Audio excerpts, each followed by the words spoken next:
हिंदू परंपरा के अंदर ये नवरात्रि के जो प्रसंग हैं, ये तो देवी मां की उपासना के लिए थे। नवरात्रि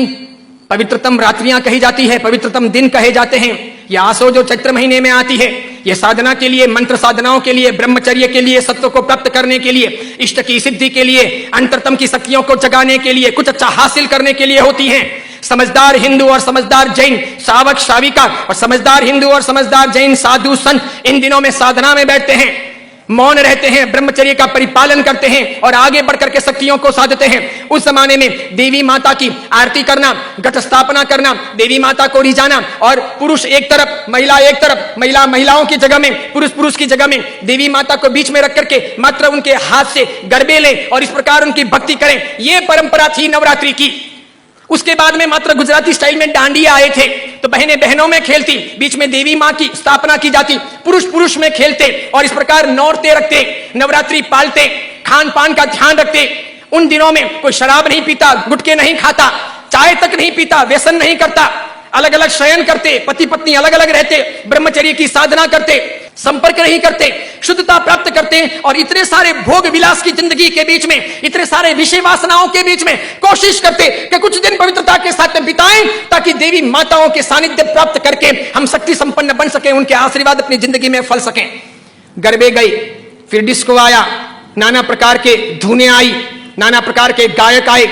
कई कंपनियां, कई संस्थाएं इसमें कूदी, कई सारे लोगों ने धन कमाना शुरू किया, छोटे बड़े या डांडियों के अलग अलग कार्यक्रम होने लगे, सब लोग ललचाने लगे। देवी मां एक तरफ रह गई, देवी की साधना एक तरफ रह गई, नवरात्रि की पवित्रता एक तरफ रह गई, घट स्थापना एक तरफ रह गई, गरबे लेने का भाव एक तरफ रह गया, आरती और देवी मां को रिझाना, मातृ शक्तियों को प्रेरित करना, यह सब एक तरफ रह गया। आज डांडिये खेलने वालों में से किसको पता है कि साधना क्या है,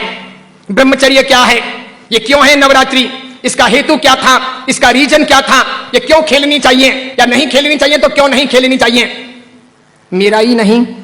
भारत के कई सारे अखबारों का, कई सारे समाजविदों का, कई सारी अन्य सामाजिक संस्थाओं का यह सर्वे वर्षों से रहा है, समय समय पर किया जाता रहा है कि नवरात्रि के महीने 2 महीने के बाद में जितने गर्भपात होते हैं, उतने गर्भपात बाकी के 11 महीने में नहीं होते।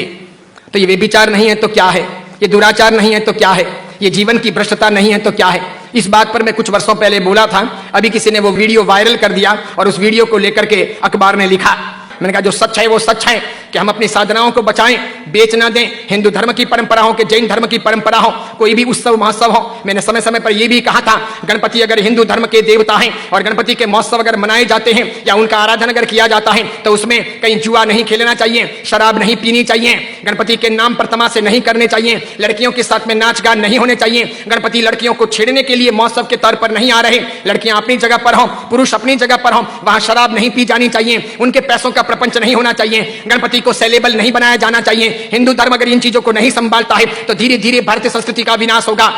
सिखों ने अपनी धर्म परंपराओं को संभाला है, मुसलमानों ने अपनी धर्म परंपराओं को संभाला है, ईसाइयों ने अपनी धर्म परंपराओं को संभाला है। उनके जो ओकेशन होते हैं वो दूसरों को इंटरफियर करने नहीं देते, वो उसमें घालमेल नहीं करते। हिंदू और जैनों को इस बारे में सावधानी रखनी आवश्यक है। कल ऐसा ना हो जाए कि पर्युषण महापर्व के दिन आए या आखातीज का दिन आए या कार्तिक पूर्णिमा का दिन आए और कोई उसे किसी प्रतिष्ठान के नाम पर प्रोजेक्ट कर ले कि चलो अब महोत्सव को इस प्रकार मनाएंगे, उस प्रकार मनाएंगे, तो 25 साल 50 साल के बाद में ऐसा हो सकता है कि हमारी होली की आराधना या हमारे पर्युषण महापर्व की आराधना का रूप रंग बदल जाए। जैसे मैंने नहीं कहा था कि मात्र संगीतकारों को बुला करके हम 9 दिन की भक्ति रख लें, सुबह भी भक्ति, रात को भी भक्ति, ठीक है, और इस प्रकार पर्युषण आगे बढ़ जाए और अच्छी खासी संख्या के अंदर वे आधुनिक संगीतकार आधुनिक धुनों पर बहुत गाएं और नौजवान लड़के लड़कियों को मजा आ जाए, सब वहीं पर जाएं। तो 10 साल 15 साल तक अगर ऐसा चले तो आज एक ने किया, कल दूसरा करेगा, परसों तीसरा करेगा, अब चौथा करेगा, धीरे धीरे साधुओं के व्याख्यान में कोई नहीं जाएगा, पर्युषण महापर्व के प्रवचन एक तरफ रह जाएंगे, कल्पसूत्र जी हवा खाते रह जाएंगे और पर्युषण का रूप बदल जाएगा। ये नहीं हो सकता, ये नहीं किया जाना चाहिए। मैं इसलिए कह रहा हूं कि मेरी जिंदगी तो बहुत छोटी है, मैं तो कल दुनिया से चला जाऊंगा, लेकिन भगवान के शासन की परंपराएं नहीं मरनी चाहिए, हमें उन्हें जिलानी होगी। हमारे बच्चों को ये पता नहीं, उनको तो क्या है, नाचना गाना कूदना घूमना फिरना अच्छा लगता है, उन्हें सामाजिक प्रतिक्रमण ना अच्छे लगे, बिना पंखों के रहना उन्हें ना अच्छा लगे, लेकिन जरूरी यह है पर्युषण महापर्व की पूरी प्रक्रिया, उसकी साधना की सारी व्यवस्था समझी जानी चाहिए और इसीलिए हर बाबत के अंदर सावधानी आवश्यक है। हमारा यह वीडियो अगर आपको पसंद आया हो तो उसे लाइक कीजिए, शेयर कीजिए और आचार्य विमल सागर सूरी जी के नाम से चल रहे हमारे चैनल को सब्सक्राइब कर उसके पास रहे बेल के बटन को क्लिक कीजिए ताकि हमारे नित नई वीडियो को देखने का आपको अवसर मिल सके।